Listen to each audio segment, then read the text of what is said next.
না।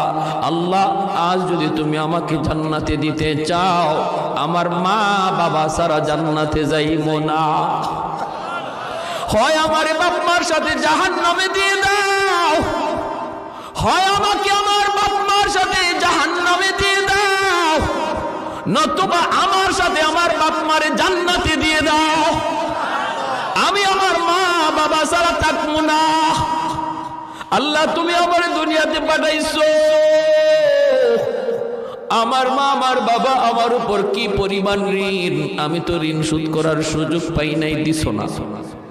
আজ হাসরের মাঠে যদি আমাকে জান্নাত দিতে হয়, বাপ মা ছাড়া জান্নাতে যাইব না। রব্বুল আলামিন তখন বলে, বান্দারে, আমি আল্লাহর আদত হচ্ছে জাহান্নামীকে জান্নাতে দেওয়া, কিন্তু কোন জান্নাতীরে জাহান্নামে দেওয়া এটা আমার আদত না। বান্দা, তুমি তো জান্নাতি, তোমাকে আমি জাহান্নামে দিতে